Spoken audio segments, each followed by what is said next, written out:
கவிஞர் வைரமுத்துவின் மகாகவிதை என்ற நூலுக்கு தமிழ் பேராயமும் மலேசிய தமிழ் இலக்கிய காப்பகமும் விருது அறிவித்துள்ளது.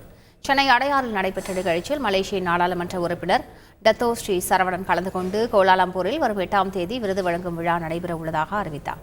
நிகழ்ச்சியில் பேசிய அவர், படைப்பாளிகள் வாழும்போதே உரிய அங்கீகாரம் கொடுத்தால் பல படைப்புகள் கிடைக்கும் என்றார். தொடர்ந்து பேசிய கவிஞர் வைரமுத்து, மகாகவிதை நூலுக்காக கொடுத்த உழைப்பு வழி போன்றவை இந்த விருதுக்கு முன்பு துச்சம் என்றார். 22 ஆண்டுகளாக ஞானபீடம் தமிழுக்கு விருது வழங்கவில்லையே என்று வேதனை தெரிவித்தார். இந்த ஞானபீடத்தை இங்கு இருக்கிற நாடாளுமன்ற உறுப்பினர்கள், சட்டமன்ற உறுப்பினர்கள், அமைச்சர்கள், எதிர்க்கட்சி தலைவர்கள், இன்னும் சமூக செல்வாக்கு உள்ளவர்கள் 22 ஆண்டுகளாக ஞானபீடம் தமிழுக்கு வழங்கப்படவில்லையே, எங்கே சுணக்கம் என்று கண்டறிவது யார் வேலை? உங்கள் வீட்டில் குழாயில் தண்ணீர் வரவில்லை என்றால் எந்த இடத்தில் அடைப்பு ஏற்பட்டிருக்கிறது என்பதை நீங்கள் 4 மணி நேரத்தில் கண்டறிந்து நீக்குகிறீர்கள்.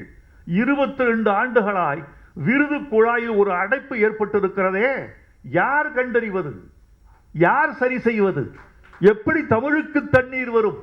அந்த கவிஞன், அந்த படைப்பாளி வாழும் பொழுதே அவனுக்குரிய அங்கீகாரத்தை இந்த தமிழ் சமுதாயம் கொடுத்தால் நிச்சயமாக இதையும் தாண்டிய இன்னொரு படைப்பை அந்த படைப்பாளியால் கொடுக்க முடியும் என்பதை மலேசிய தமிழ் சமுதாயம் நம்புகின்றது.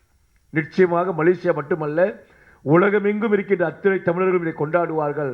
ஆனால் அதற்குள் அந்த கொண்டாட்டத்தை மலேசியா முந்திக் கொள்ள வேண்டும். செய்திகளை உடனுக்குடன் தெரிந்து கொள்ள உடனே சப்ஸ்கிரைப் பண்ணுங்க.